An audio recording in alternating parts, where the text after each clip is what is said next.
लोकसभा निवडणुकीमध्ये आमच्या भाजपच्या कार्यकर्त्यांनी भरपूर काम केलंय. त्यामुळे स्थानिक स्वराज्य निवडणुकीत कार्यकर्त्यांना आता अपेक्षा आहेत. मात्र कुणीही आम्हाला कमी लेखू नये आणि हलक्यात घेऊ नये असा इशारा भाजप नेते मंत्री नितेश राणे यांनी दिलाय. सध्या रत्नागिरी आणि सिंधुदुर्ग जिल्ह्यात महायुतीत नगरपरिषद निवडणुकीच्या निमित्ताने ताणाताणी निर्माण झाली. त्यामुळे यांची युती होणार की नाही असा प्रश्न निर्माण झालाय. त्यातच नितेश राणे यांनी कुणीही आम्हाला सुक्या धमक्या देऊ नये, कुणाला खुमखुमी काढायची असेल, मिटवायची असेल तर आम्ही तयार आहोत अशा शब्दात पालकमंत्री उदय सामंत यांचं नाव न घेता इशारा दिलाय. ज्यासाठी पण बोलतो ते भारतीय जनता पक्षाच्या कार्यकर्त्याला योग्य मान सन्मान मिळावा एवढंच आमची इच्छा आहे. त्याप्रमाणे आता पुढच्या काही दिवसामध्ये पाहू काय होतं. पक्षाची ताकद ही 19 पासून 24 मध्ये भरपूर वाढलेली आहे. गावागावामध्ये आमचे असणारे कार्यकर्त्याचं जाळं असो, आमचं मतदान असो, सगळ्या बाबतीमध्ये भारतीय जनता पक्षाची ताकद वाढलेली आहे. ह्याची चांगली जाणीव आमच्या कार्यकर्त्यांना आहे, कारण का शेवटी ते गावागावात असतात. म्हणून आम्ही नेहमी सांगतो की कुठलीही पद्धतीची युती करत असताना रत्नागिरीमध्ये अगर सन्मानपूर्वक झाली, जिथे भारतीय जनता पक्षाच्या कार्यकर्त्याला कमी न लेखता तुला 1 देतो, 2 देतो, 3 देतो असं काही न करता सन्मानपूर्वक झाली तर सगळेच समाधानी आहेत.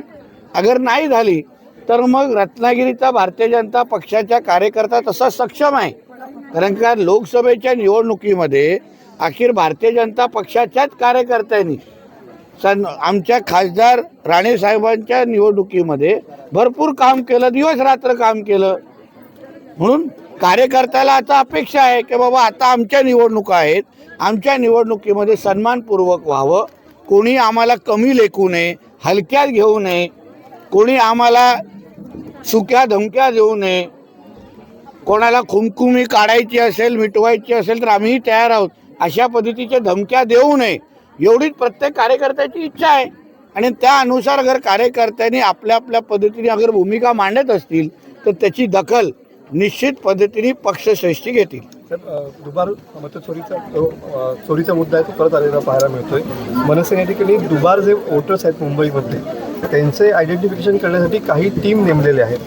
कसं त्या टीमला मी सांगेन ना, पहिलं जरा मोहम्मद अली रोडवर जावा, नल बाजारमध्ये जावा, बहिरमपाड्यामध्ये जावा, किंवा आमच्या इथे पण किनारपट्टीच्या काही भागामध्ये पाठवतो.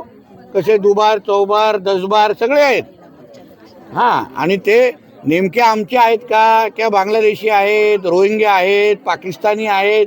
म्हणून अशा ज्यांना दुबार काही यादी घेऊन कोणाच्या घरात जायचं असेल ना तर आमच्या हिंदू राष्ट्रामध्ये आमच्या हिंदूंच्या घरात जाण्याची हिंमत कोणी करू नये. हिंमत असेल तो मोहल्ल्यांमध्ये घुसा, विचारा तिथे कोण कोण किती किती राहत आहेत.